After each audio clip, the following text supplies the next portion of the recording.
from February to September 2023 when she was with HOPE, or the Health Orchestrate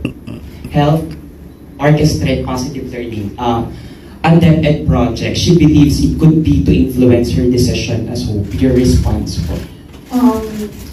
Dapat siguro kung mag-akusa siya ng ganyan, dapat may papel siya. Tulad ng ako, pag inaakusahan ako, pag sumasagot ako, binibigay ko yung papel. Gloria Mercado is a disgruntled former employee of the Department of Education. She was let go because of loss of trust and confidence sa Office of the Secretary. Una niyang ginawa, well, hindi ko alam kung anong nauna, pero nakastrike po siya sa akin.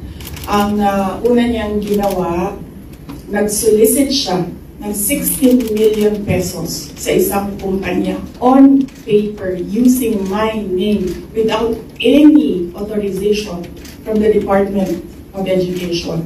Ibigay ni JC sa inyo mamaya yung papel. Kalagay doon. Pangalawa, noong nag-school visit ako sa Cebu,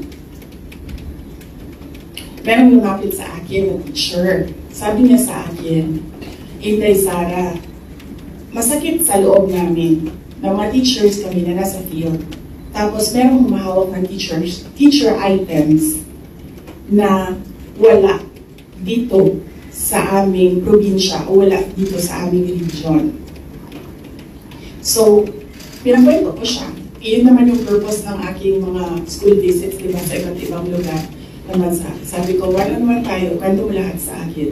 And then it turned out, ang HR mismo ng Department of Education, our Undersecretary, took a teacher item from Region 7, nilagay niya sa Central Office for a non-teaching task. Ginawa niya ang executive assistant niya. Ang apelido ng Villar, meron niyang paper tray.